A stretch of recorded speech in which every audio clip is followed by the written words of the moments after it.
Hello guys, welcome back to my channel. কেমন আছো তোমরা সবাই? আশা করছি খুব ভালো আছো। ভগবানের কাছে প্রার্থনা করি তোমরা সবসময় খুব ভালো থাকো। তো চলে এসেছি আজকে আর একটা নতুন ব্লগ নিয়ে। আর আজকে ব্লগটা ছিল ভূত চতুর্দশীর দিনকে, সেই জন্যই তোমাকে জানাচ্ছিলাম যে শুভ ভূত চতুর্দশী।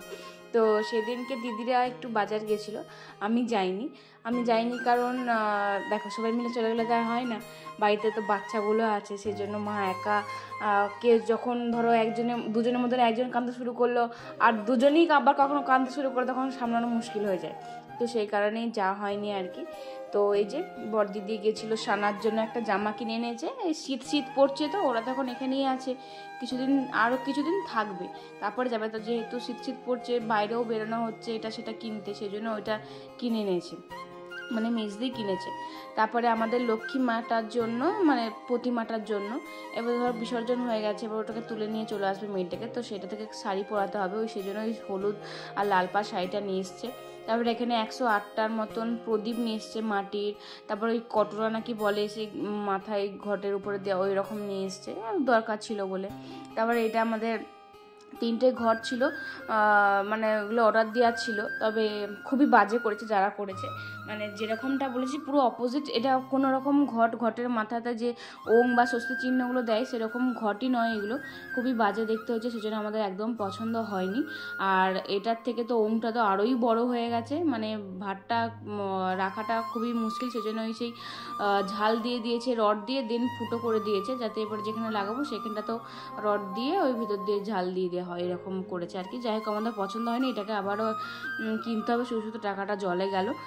আর এটা তাই বলছিলাম যে এই তামার জিনিসটা যদি পরের দিনকে কিনতাম, মানে ধরো ধনতেরাসের দিনে, তাহলে আরও অনেক ভালো হতো। যেহেতু ভূত চতুর্দশী কিনে এনেছি, যাই হোক কি আর করা যাবে, সেদিনে তো কিছু না হয় কিনবো। তারপরে যেহেতু প্রদীপ জ্বালানো হবে, সেজন্য বড়দি তুলোও কিনে এনেছে। তারপরে দীপাবলির দিনে মোমবাতি জ্বালানো হয়, সেজন্য মোমবাতি এসব কিনে এনেছে। তারপর ওরা সব ফোনেতে সব রেমেডিয়ারে সব দেখেছে কী সব কে কী করতে বলে, সেগুলো ওরা দুই বোনে মিলে করবে। আমার এসবে কোনো ইন্টারেস্ট নেই, সেজন্য আমি খুব একটা করি না, এসব ভালো লাগে না আমার। তো ওরা করবে বলে সেই জন্য এনেছে। তো যাই হোক, চলো আবার পরের দিনকে দেখা হচ্ছে। তো দেখো, পরের দিনকে আমরা সবাই মিলে রেডি হয়ে গেছি, টুংটাং রেডি হয়ে গেছি আর কি। জাস্ট জামাটাই পরেছি, এই জামাটা সেদিনে আমার মেজদি জামাটা পরে নিয়েছিল, ও কোনো রকম জামা আনেনি বলে বলছে তোর একটা জামা দে, যখনই বেরোচ্ছে বলছে তোর একটা করে জামা দে। তো আজকেও দেখো আমারই একটা টপ পরে নিয়েছে, আর আজকে আমি এই টপটা পরেছি। তো এগুলো এখন বের করা আছে বলে এইগুলোই পরে নিচ্ছি, আর এক্সট্রা করে নতুন করে জামা কোনো বার করছি না। তো যাই হোক, আমরা তো টোটোয় করে এসে গেছি, আর টোটোতে চেপেও পড়েছি, চলেও এসেছি। রাস্তা তো খুবই খারাপ, আর আমার আবার ফ্ল্যাশ লাইট জ্বললে না রাত্রিবেলাতে মানে ঝাপসা হয়ে যায় জিনিসটা, কেন কে জানে। তো যাই হোক, তো চলো আজকে আমরা বেরিয়েছি ধনতেরাসে কিছু জিনিস কেনার জন্য। ধনতেরাসে নাকি সবাই বলে সোনা রূপো তামা এসব কিনতে, কিন্তু আমরা বাঙালিরা কী করি, বেশিরভাগ নুন নয়তো ঝাঁটা এটাই কিনি। এটাও সবাই বলে যে কিনলে নাকি ভালো হয়, জানি না কি ভালো হয়, তবে প্রত্যেক বছর বাবাকে বলতে হতো না, বাবার ঠিক নিয়ে চলে আসতো। এমনকি ভূত চতুর্দশীর দিনকে 14 রকম শাক খেতে হয়, সেটাও বাবা জানতো, বাবার ঠিক খুঁজে খুঁজে বাজার থেকে এর কাছ থেকে তার কাছ থেকে ঠিক 14 রকম শাক নিয়ে আসতো। কিন্তু এইবারে এমনই পোড়া কপাল যে শাকই খাইনি, ভুলেই গেছি যে 14 রকম শাক খেতে হয় বা কিছু। তাই ভাবছি যে বাবা কত কিনা করেছে, এখন সেগুলোর কোনো কিছুই হচ্ছে না। আর আজকে আমি ভয়েস দিচ্ছি, আজকে ভাইফোঁটাতে আমাদের ঘরে একটা বিশাল অনুষ্ঠান। ভাইফোঁটা মানে আমাদের ঘরেতে যে কোনো কাজ মানে কিছু মানেই ভীষণ বড় করেই হয়।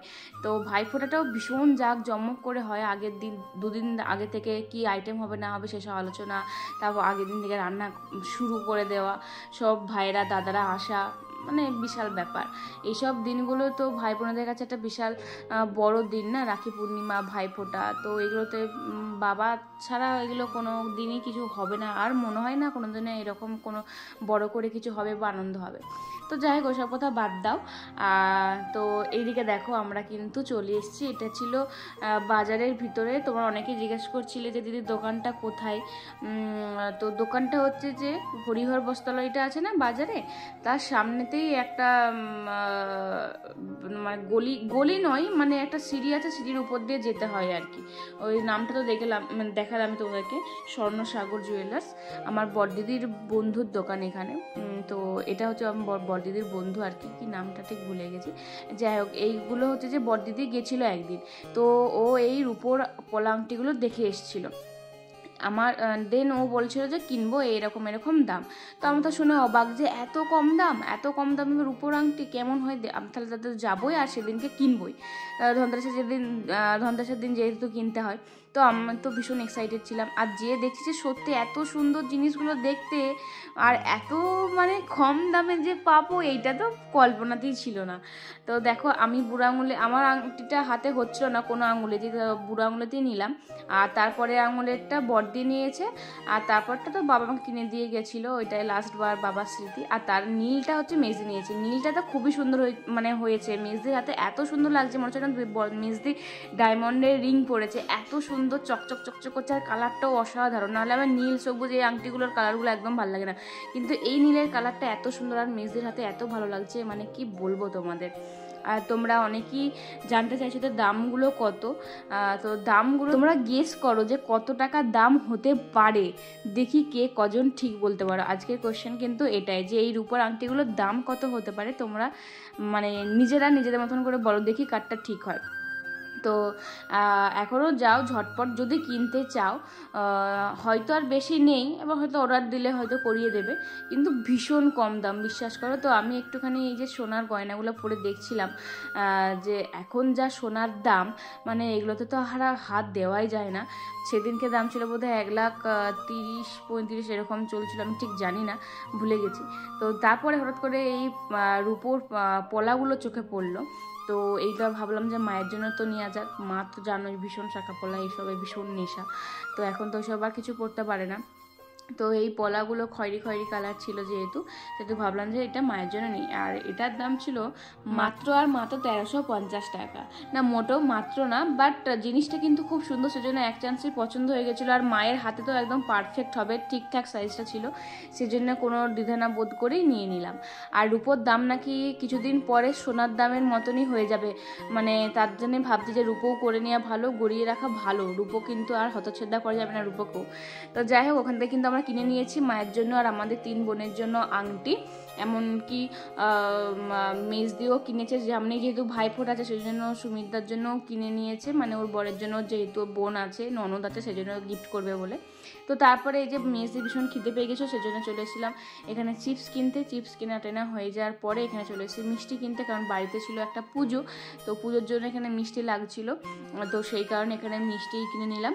আর তারপরে মিষ্টি কিনে নেওয়ার পরে আমরা আর টোটো পাচ্ছিলাম না, মানে যে টোটোটা দাদাটা এসেছিলো সে চলে গেছিলো, সেই জন্য আর টোটো পাচ্ছি আমরা, অনেক খোঁজাখুঁজি করলাম এদিক ওদিক সেদিক করে।